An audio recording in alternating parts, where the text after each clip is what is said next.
오늘 말씀 제목은 하나님께 바쳐진 나실인이라는 말씀의 제목으로 우리 이 시간 함께 은혜 나눌 시간 가졌으면 좋겠습니다. 마지막 12번째 사사인 삼손에게 이르기까지 많은 시간이 지나왔죠. 그래서 오늘 삼손의 태생, 이제 낳는 태생부터 이제 3장에 이르도록 16장까지 이르도록 긴 내용이 이제 전개가 될 것입니다. 그래서 오늘은 13장 1절로부터 14절 말씀을 보시면 이제 이 만화의 가정에 사사인 삼손에 대한 탄생에 대한 예고를 해주고 아들이 그 삼손이 이스라엘을 구원할 것이다 라고 하는 메시지를 만화의 가정에 주는 것을 볼 수가 있어요. 그리고 또 그가 블레셋의 이 압제로부터 이스라엘을 구원할 구원자임을 하나님이 직접 말씀을 통해서 계시를 하시고 하나님의 사자를 통해서 계시하는 것을 우리가 볼 수가 있습니다. 그래서 오늘 열한 사사들보다도 이렇게 탄생에서부터 어떻게 태어나는지에 대한 기록이 한 장까지 이렇게 길게 기록이 되어 있는 사사는 없어요. 오늘 특별히 하나님께서는 왜 이 삼손에게 마지막 이렇게 긴 장을 통해서 우리에게 무엇을 말씀해 주고 계실까라고 하는 것을 우리가 깊게 한번 찾아보는 시간을 가졌으면 좋겠습니다. 삼손이라고 하면 저는 어릴 때 그 삼손과 드릴라라고 하는 그 영화를 통해서 삼손에 대한 선입견을 많이 가지고 있었어요. 그래서 어떤 성경을 통해서 삼손이 어떻게 태어나고 어떻게 자라나고 어떻게 사역을 했고 또 마지막 최후의 죽음은 어떻게 맞이했는가에 대한 성경적 지식보다도 영화와 시각적인 효과를 통해서 삼손이라는 인물을 받아들였고 그가 어떤 인물이었는가를 결정짓게 되었어요. 그는 하나님이 주신 막대한 능력을 가지고 있는 사람이었습니다. 그리고 그는 여자를 굉장히 좋아하는 사람이었고 또 나신이로서 하면 안 되는 그 모든 일들을 다 했던 사람이에요. 나신인이었지만 그가 부정한 것 그리고 또 시체를 만지고 또 술을 마시고 하지 말아야 될 나신일의 그 규례들을 완벽하게 깨뜨린 사람이 바로 삼손이었습니다. 그리고 마지막 눈을 다 뽑히고 나서 자기가 그 두 기둥을 잡고 신전을 무너뜨림으로 인해서 살아있을 때보다 자기가 죽었을 때 많은 사람들을 블레셋 사람들을 죽였던 그런 인물로 기억하고 있어요. 그래서 단순히 삼손은 굉장히 자기 욕심대로 살았고 사사였지만 그 모든 것을 제대로 행하지 못했던 그 자신의 하나님께 물려받은 그 능력과 권세와 능력을 제대로 쓰지 못하는 자기의 탐욕과 욕심을 해서 쓰지 못하는 그런 인물로만 저는 기억하고 있었어요. 어릴 때. 그런데 우리가 깊이 말씀을 살펴보시면 하나님이 삼손을 사사로 세우기까지 얼마나 많은 것을 예비하시고 준비하셨는가를 볼 수가 있습니다. 그래서 우리가 단순히 하나님의 일꾼을 세우는 데 있어서 내가 할 수도 있는 일들이 있지만 하나님께서 예비하시고 준비하시는 그 기간들이 얼마나 디테일하고 세밀하신가를 우리가 바라볼 수가 있다는 거예요. 그래서 우리가 자칫 삼손은 자기 욕심대로 살아간 사사처럼 여겨질 수 있지만 오늘 말씀을 우리가 깊이 살펴보고 돌아보면 하나님이 삼손이 태어나기 전부터 하나님은 그를 쓰기 위해서 예비하고 계신 이스라엘을 구원하기 위해서 태생 전부터 삼손을 준비하고 계신 하나님의 놀라운 섭리와 계획을 바라볼 수가 있습니다. 그러니까 우리가 아이들 자라보면은 정말 이 잔소리 많이 가는 아이들이 있어요. 그죠? 아이들이 다 성향도 다르고 다 틀리지만 유독 잔소리를 많이 하는 아이들이 있습니다. 그만 좀 떠들고 그만 좀 청소 좀 하고 자기 방 좀 깨끗이 하고 그래도 자기 성질 못 이겨서 꽥꽥대고 자기 얘기 막 하고 무엇이 잘못됐는지 잘하고 있는지를 분별하지 못하는 그러한 자녀들이 있어요. 저희 가정에도 마찬가지고 있어요. 100번 잡고 얘기해도 깨닫지 못하는 그런 아이들이 있어요. 그런데 우리가 바라보는 관점은 이 아이가 커서는 뭘 할 수 있을까? 훌륭한 사람으로 자랄 수 있을까?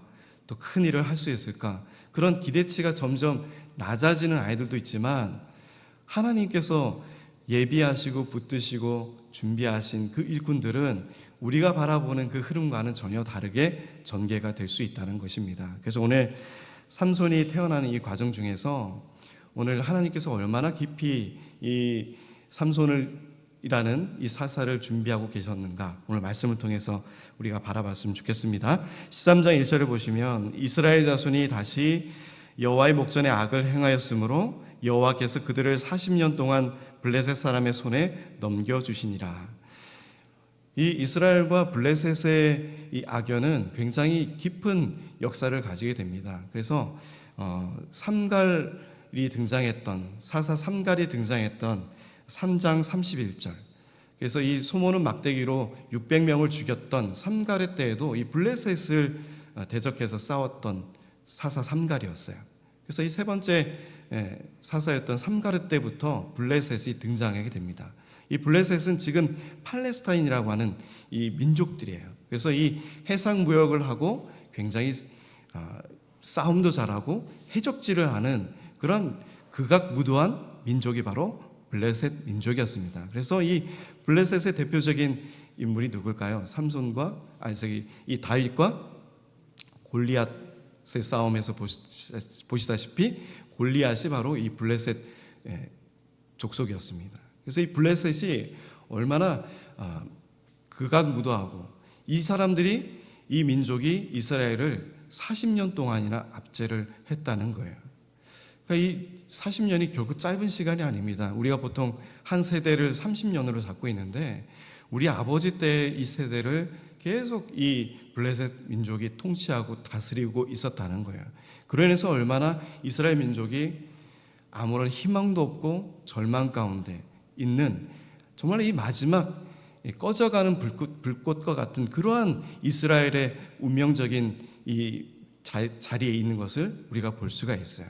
그때 하나님께서 이 꺼져가는 이스라엘의, 희망 없는 이 이스라엘에게 하나님이 삼손을 예비하신 것을 볼 수가 있습니다.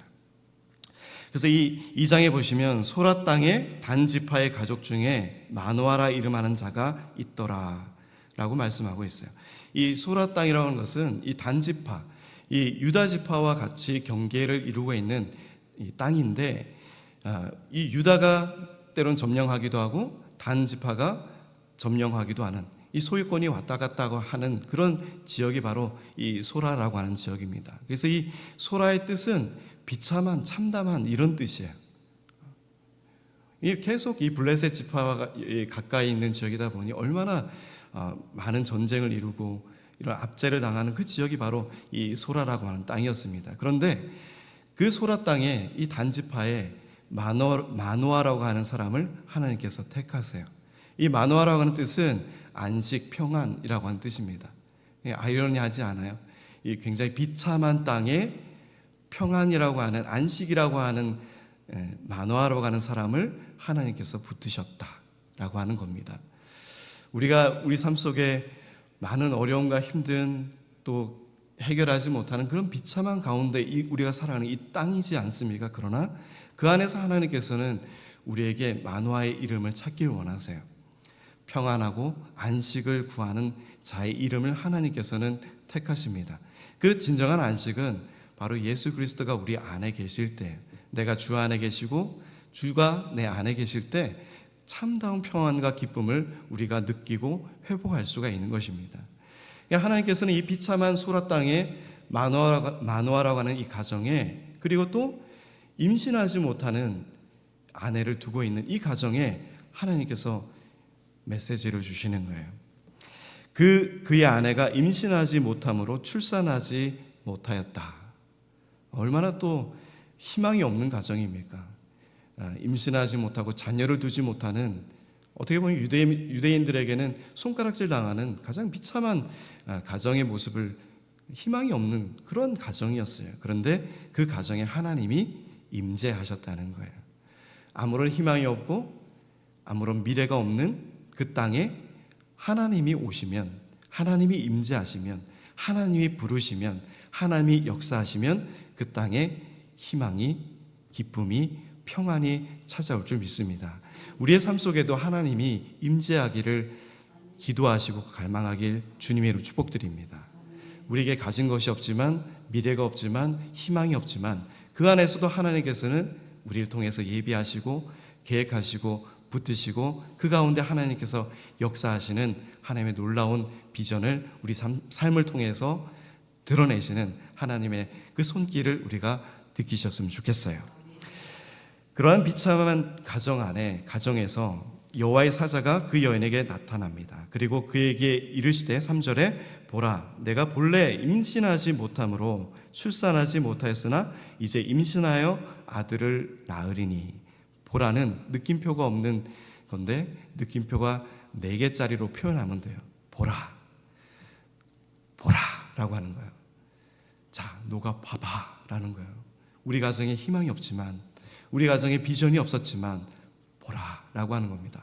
하나님의 사자, 여호와의 사자가 그 여인에게 나타나서 이제 내가 본래 임신하지 못하였지만, 임신하지 못하는 그 몸이지만 보라, 하나님이 계획하시고 하나님이 쓰이는 그 역사 가운데 보라라고 하는 거예요. 어떻게 그 삶이 변화되는지, 우리의 인격이 어떻게 변화되는지, 우리의 자리가 어떻게 변화되는지 그것을 보라라고 하는 겁니다. 출산하지 못하였으나 이제 임신하여 아들을 낳으리니. 아들을 낳으리니. 아무런 희망이 없는 그 가정에 딸도 아니고 이제 아들을 낳으리니. 얼마나 기쁨의 메시지 아니겠습니까?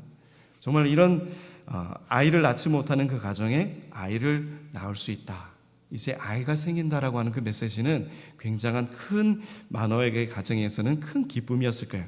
그래서 이 여인은 굉장히 기쁜 마음을 가지고 있었을 것입니다. 그리고 4절에 보시면 그러므로 너는 삼가 포도주와 독주를 마시지 말며 어떤 부정한 것도 먹지 말라라고 말씀하고 있어요. 이것은 나실인에 대한 규례를 말씀하고 있는 거예요. 너는 삼가 포도주와 독주를 마시지 말며 어떤 부정한 것도 먹지 말지니라. 그 아이를 위해서, 나실인이 될 그 아이를 위해서 부모의 역할도 같은 역할을 해야 된다는 겁니다.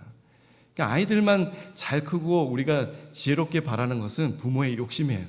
나는 그렇게 변화되지 않으면서 아이에게만 그렇게 변화되도록 요구하는 것은 자기 욕심에 빠져 있는 부모들의 착각입니다. 그래서 하나님께서는 이 여인에게도 나실인과 같은 똑같은 규례를 적용하고 있는 것을 볼 수가 있어요. 그 아이를 위해서 당신도 부정한 것을, 또 포도주와 독주를 마시거나 먹지 말라라고 하는 겁니다. 우리가 신앙생활을 할 때 분명한 우리는 표대가 있어요. 그 표대는 바로 예수 그리스도이십니다. 그 표대를 우리가 바라보고 건강한 가정으로 이끄는 그 역할이 바로 우리 부모들의 역할이에요. 그러니까 우리 부모들의 믿음 생활을 보면 아이들이 그 영향을 받게 됩니다.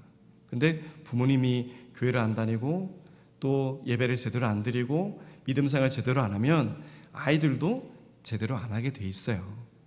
부모가 집에서 시사기도 안 하고 예배 안 드리고 그러면 아이들도 배우는 것이 없는 거예요. 그러니까 믿음 생활이 우리 삶 속에 끝까지 적용이 되고 변화되는 삶으로 우리 연장선까지 쭉 나가야 되는데 그것이 굉장히 단편적으로 끝날 때밖에 없습니다. 이 예배를 통해서만이 우리의 믿음 생활이 나타나는 것밖에 없어요.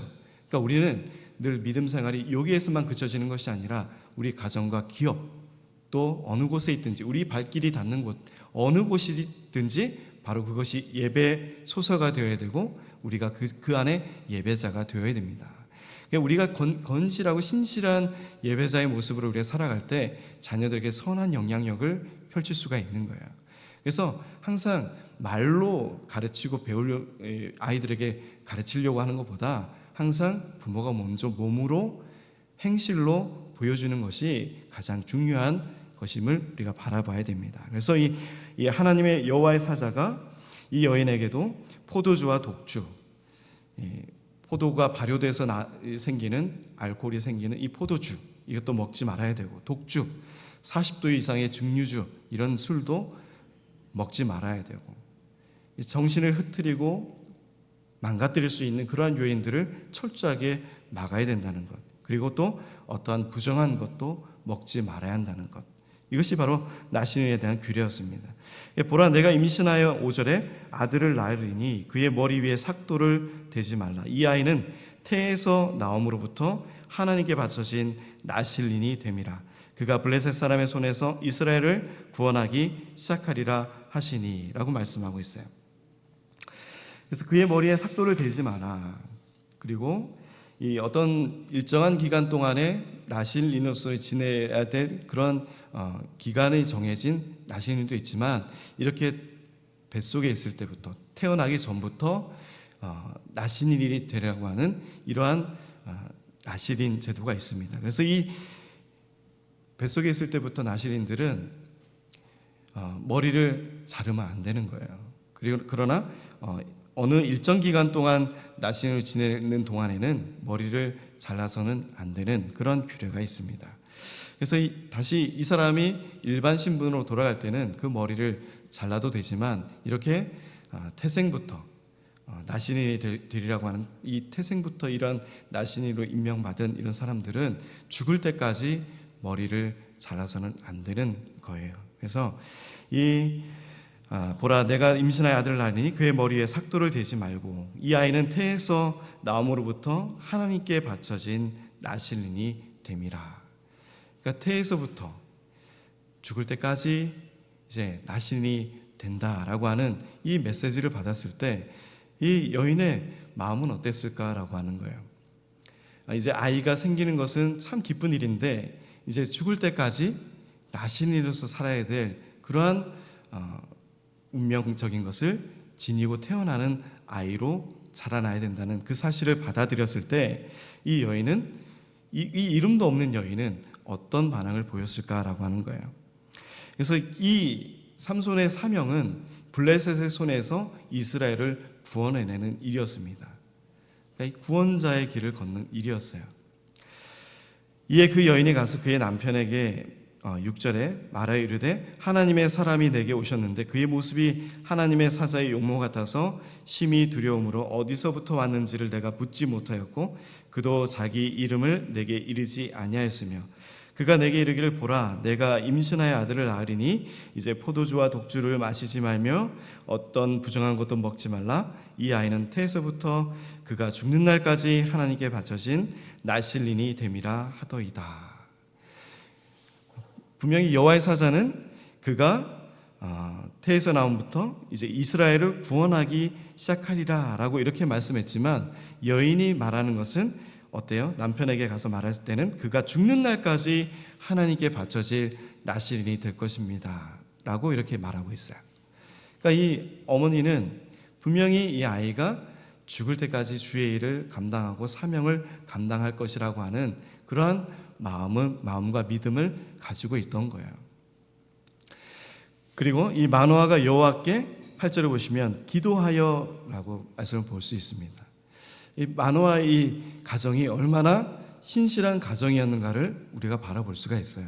어떤 큰 일을 닥쳤을 때, 당면했을 때 먼저 하는 것이 기도하는 것이다 라고 하는 거예요. 그래서 이 마노아의 가정도 항상 그 모든 일에 기도하는 일에 먼저 힘을 썼다라고 하는 것입니다. 그래서 마노아가 여호와께 기도하여 이르되 주여 구하옵나니 주께서 보내셨던 하나님의 사람을 우리에게 다시 오게 하사 우리가 그 날 아이에게 어떻게 행할지를 우리에게 가르치게 하소서 하니. 그러니까 이 가정은 굉장히 믿음의 가정임을 우리가 바라볼 수가 있어요. 분명히 희망이 없고 부족하고 연약한 가정이지만 하나님을 붙들고 하나님께 신실한 믿음으로 나아가는 가정임을 우리가 바라볼 수가 있습니다. 어떤 큰 일을 닥쳤을 때 우리가 먼저 하나님의 이 예배당에 와서 먼저 기도하시는 분들도 계시고, 아니면 내 능력으로 모든 걸 해결하려고 사람들을 다 불러 모으면서 일을 처리하시는 분들도 있지만, 우리가 먼저 하나님께 무릎 꿇고 하나님의 응답을 바라는 기도를 먼저 우리가 해야 된다는 거예요. 그것이 바로 믿음의 신실한 가정들의 모습입니다. 그래서 이 마노아의 가정에 왜 하나님께서 찾아오셨을까라고 하는 거예요. 믿음이 있는 가정이고 하나님 보시기에도 그 가정, 믿음의 가정이기 때문에 찾아오시는 거예요. 그러니까 우리 가정이 얼마나 믿음으로 연합되고 단합되어야 되는지를 우리가 잘 살펴보아야 됩니다. 하나님의 임재와 하나님의 간섭과 세밀한 역사를 우리가 바라고 원하신다면 우리의 가정이 하나님께 강하게 붙들리고 계셔야 돼요. 그러니까 아이들의 변화와 우리 가정의 변화를 꿈꾸십니까? 그럼 하나님께 기도하셔야 돼요. 하나님이 우리 가정에 역사하시도록 일하시도록 하나님께 묻고 응답받는 그러한 가정이 되어야 됩니다. 그래서 하나님께 마노아는 구했어요. 기도하였어요. 이 하나님의 사랑 우리에게 다시 오게 하사 우리가 낳을 그 아이에게 우리가 어떻게 가르치고 행해야 될 것입니까? 라고 하는 것을 구하는 기도였어요. 그때 하나님이 마노아의 목소리를 들으시니라 라고 9절에 말씀하고 있습니다. 하나님은 들으시는 분이에요. 우리의 기도를 듣고 응답하시는 분이에요.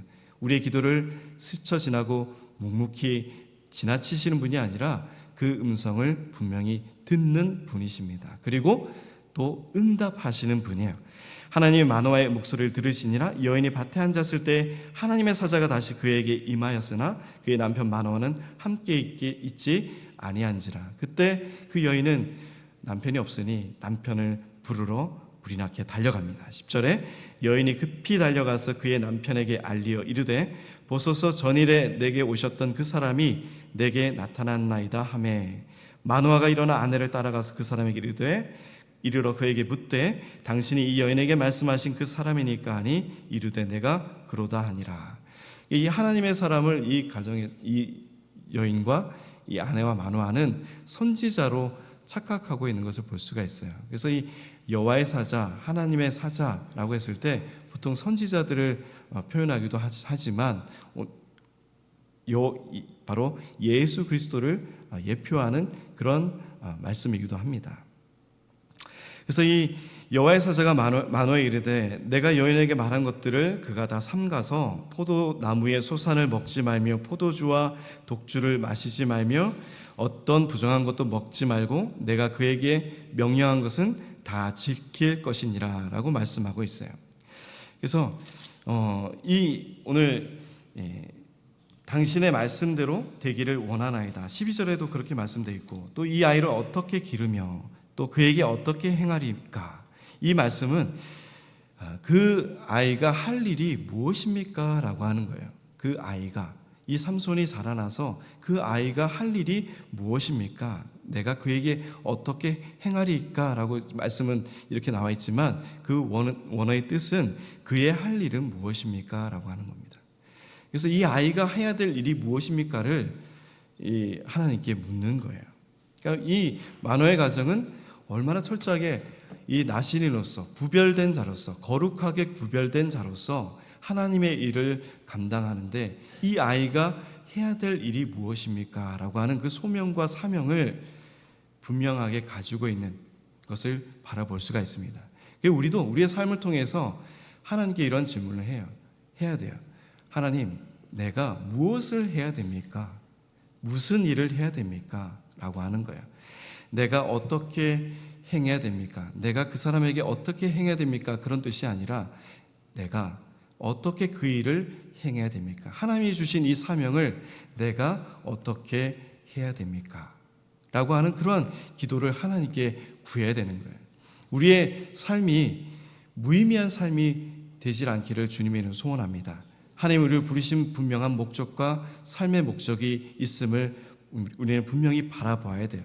그래서 내가 이 자리에서 또 우리 동남교회 이 자리에서 하나님께서 나를 통해서 무엇을 일하기를 원하십니까? 라고 하는 이러한 마노아의 기도가 있어야 되는 거예요. 우리는 무엇을 꿈꾸십니까? 주의 일을 위해서 무엇을 하기를 꿈꾸세요? 하나님 일을 어떤 일을 하기를 꿈꾸십니까? 또 하나님이 나를 붙드시고 나를 통해서 어떤 일을 하기를 꿈꾸시고 계세요? 그냥 단순히 예배만 드리는 예배자로서의 삶에만 그쳐지는 것을 바라고 계실까요? 아니면 주의 복음을 전하고 주의 일을 감당하는 주의 일꾼들로 더 성장하고 교회를 더 부흥시키고 큰 일꾼들로 세워지는 그 자리에 서기를 원하실까요? 우리가 하나님께 구하지 않았기에, 하나님이 나를 통해서 무슨 일을 하기를 원하시는 그 질문을 하고 있지 않기에 우리는 늘 제자리에 있는지도 모릅니다. 오늘 이 시간부터는 하나님, 나를 통해서 무슨 일을 하기를 원하십니까? 내가 할 일은 무엇입니까? 이러한 기도를 하나님께 드려보시기 바랍니다. 하나님은 분명 삼손과 같은 능력을, 우리에게 큰 능력을 주진 않으실지도 모르겠지만 그에 못지않는 복음을 전하고 주의 뜻을 행하는 기쁨의 삶을 걸어갈 수 있도록 하나님께서는 우리에게 분명한 복을 주실 줄 믿습니다. 오늘 이 삼손의 이 태생을 바라보면서 우리는 이 땅에 오신 예수 그리스도를 바라볼 수가 있어요. 마지막 구원자로서 이 땅에 오시고 죽을 때까지 그의 사명을 감당한 이 예수 그리스도의 모습을 이 삼손, 마지막 사사인 삼손의 삶을 통해서 예수 그리스도를 바라볼 수가 있는 것입니다. 완전한 사사, 또 완전한 왕, 완전한 선지자, 완전한 제사장은 없지만 예수 그리스도만이 우리의 진정한 왕 되시고 또 선지자 되시고 제사장 되시고 그리고 완전한 사사가 되신 줄 믿습니다. 흔들림 없고 변함없는 그 아버지의 사랑을 가지고 우리를 위해서 십자가에서 끝까지 죽임을 당하신 예수님의 그 마지막 걸어가신 그 길이 어찌 보면 마지막 그 두 기둥을 붙잡고 하나님께 간구하며 기도했던 삼손의 마지막 삶을 바라보는 그런 모습들을 우리가 투영해서 바라볼 수가 있을 거예요. 우리는 하나님께서 주신 정말로 많은 것들을 누리는 삶을 살아가고 있는 하나님의 그리스도인들입니다. 거룩하게 분별된 기름 부음 받은 자들이에요. 우리는 나실인으로서의 삶을 살아가고 있는 사람들입니다. 하나님께서 특별히 우리를 부르시고 우리를 세우시고 하나님의 일을 감당할 수 있도록 우리에게 분명한 메시지와 능력을 주신 줄 믿습니다.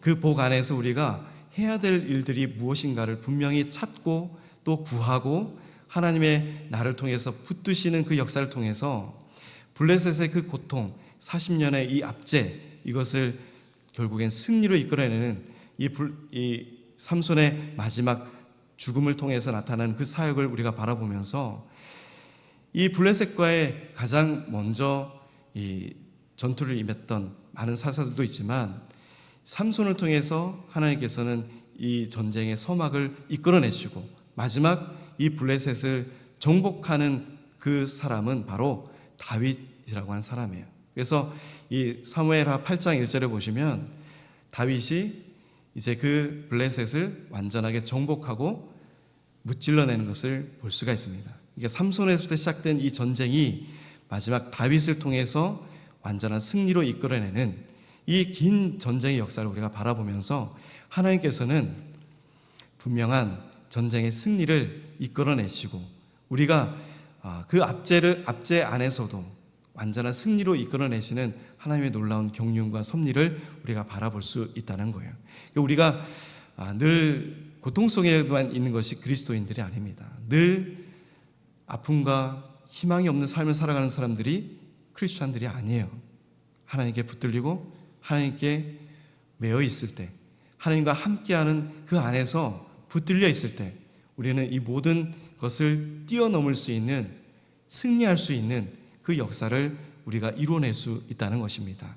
하나님께 붙들리는 삶, 하나님이 우리를 붙드시고 또 하나님께서 우리를 통해서 일하시는 것이 무엇인지를 간구하는 삶, 하나님께 매어있는 삶을 통해서 진정한 나신이 놓은 삶, 부정한 것을 먹지 말고 또 포도주와 독주를 마시지 말고 하나님께서 분명히 우리에게 하지 말라고 한 분명한 그리스도인들의 삶이 있을 거예요. 그리고 또 하라고 하는 분명한 메시지가 담긴 그리스도인들의 삶이 있을 것입니다. 그것을 분명하게 분별하고 내 안에 성령의 능력을 통해서 그 일들을 감당하고 마침내 승리를 이끌어내시는 하나님의 역사 위에 우리의 이름도 새겨질 수 있도록 우리의 삶을 하나님께 온전히 맡겨드리는 우리 모두가 되시기를 주님의 이름으로 축복드립니다. 오늘 이 말씀 기억하면서 잠깐 기도하는 시간 갖겠습니다.